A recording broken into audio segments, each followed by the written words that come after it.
News नशा, आदत हर खबर की।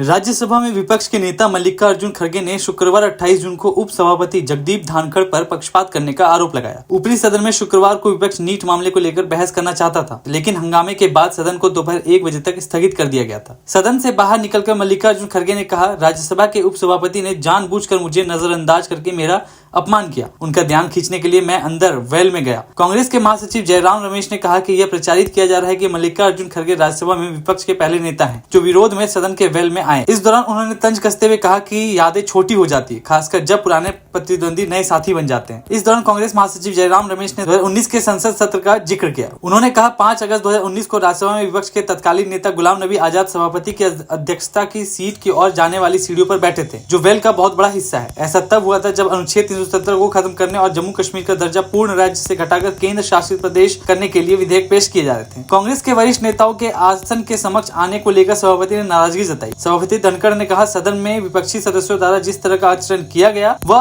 अविश्वसनीय है, वह मेरे लिए बेहद पीड़ादायी है। उन्होंने कहा कि मल्लिकार्जुन खड़गे वरिष्ठ नेता है, वह सदन में विपक्ष के नेता है, लेकिन वो आज आसन के समक्ष आ गए। आज स्टूडेंट्स बहुत परेशान है। नीट का एग्जामिनेशन बार बार 7 साल में 70 बार पेपर लीक होता है। I do not तो expect क्या है? nothing will go on 7 record. साल में Nothing will go on record. 70 I am not getting no. Leader of the opposition is expected to confine to the issue. No, sir. Sorry, sir. Sorry, please, sir. Sir, बैठिए. Please. Take your seat. Take your seat. Nothing will go on record. Dr. Jitendra Singh. और shocked हैं इस बात को देखकर कि किस तरीके से नेता विपक्ष ही वेल में आ गए और एक ब्लॉट है जो है डेमोक्रेटिक सिस्टम पार्लियामेंट्री। देखिए क्यों वेल में जाना पड़ा नेता प्रतिपक्ष को। अरे इतने बुजुर्ग नेता हैं, वरिष्ठ नेता हैं, 50 साल का अनुभव है, बड़े सम्मानित व्यक्ति हैं, सभी राजनीतिक पद उन्होंने ग्रहण किया है राज्य में और केंद्र में, और उनको बोलने नहीं दिया जा रहा है। और खड़गे जी क्या मांग कर रहे हैं? विपक्ष की ओर से, इंडिया जनबंधन की ओर से वो मांग कर रहे थे कि जो सबसे बड़ा महत्वपूर्ण मुद्दा है आज हमारे देश के युवकों के लिए, उनके भविष्य के लिए, लाखों युवकों के लिए, नीट और जो पेपर लीक हो रहा है, नीट नेट पेपर लीक जो हो रहा है, इन सब घोटाले पर तुरंत बहस हो। बस हम यही चाहते थे। पहले बहस हो, 4-5 घंटे का बहस हो, सदस्य अपनी बात रखेंगे, अपनी मांग करेंगे, सरकार जवाब देगी, उसके बाद हम मोशन ऑफ थैंक्स पर चर्चा शुरू करेंगे। हमारा एक ही मांग थी कि हम 267 जो नियमावली है रूल 267 के तहत जो और कोई विषय है उसको बाद में लिया जाए, पर पहला विषय जो हम लेना चाहते थे वो नीट और नेट और जो पेपर लीक हुए हैं अलग अलग राज्यों में, उत्तर प्रदेश में, मध्य प्रदेश में, गुजरात में जो घोटाले सामने आ रहे हैं, रोज कुछ ना कुछ आ रहा है। एयरपोर्ट लीक तो है, पर ये तो पेपर लीक और भी इससे महत्वपूर्ण है, बड़ा खतरनाक है। एयरपोर्ट लीक भी है, पर पेपर लीक लाखों युवकों के भविष्य के लिए महत्व रखता है। तो इन्होंने यही मांग रही, उनको बोलने ही नहीं दिया, बार बार खड़े हुए, हाथ उठाया, उनका पूरा नजरअंदाज किया गया और अंत में मजबूर होकर खड़गे जी को वेल में जाना पड़ा। अभी कहा जा रहा है पहले कभी नहीं एलओपी आए थे वेल में।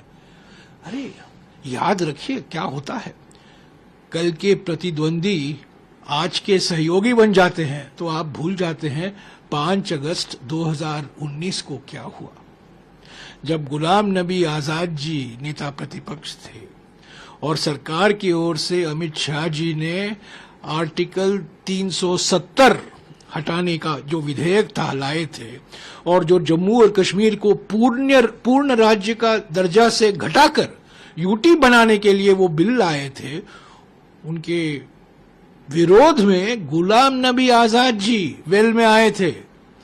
और जो स्टेप्स है ना, जो चेयरमैन बैठते हैं पुराने राज्यसभा में, जो 4 चेयरमैन बैठते हैं, वहां बैठ गए, वो वेल का एक हिस्सा है। और मुझे क्यों ऐसी इसकी जानकारी है? क्योंकि मैं उनके बगल में बैठा हुआ था 5 अगस्त 2019 को।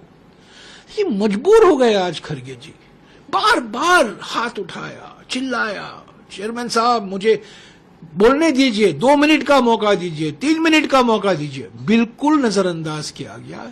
ये असली ब्लॉट है सर। कलंक ये है कि नेता प्रतिपक्ष और खास तौर से कांग्रेस अध्यक्ष 50 साल का जो अनुभव है विधानसभा में, लोकसभा में, राज्यसभा में कैबिनेट मंत्री रह चुके हैं, उनको बोलने नहीं दिया जा रहा है, उनकी सुनवाई नहीं हो रही है। और क्या मांग कर रहे हैं वो नीट पर बहस हो, 24 लाख युवकों का भविष्य का मामला है।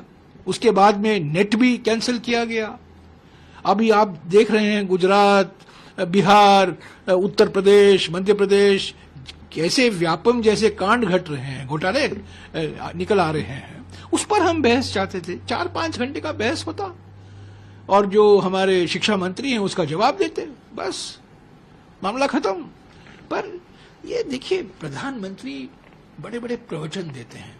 ये तो विशेष प्रधानमंत्री हैं हमारे, ये तो गैर जैविक प्रधानमंत्री हैं, स्वघोषित अवतारी प्रधानमंत्री हैं और बड़े बड़े प्रवचन, लंबे प्रवचन देते हैं। आम सहमति के साथ हमें चलना चाहिए, आम सहमति बनाकर हमें काम करना चाहिए।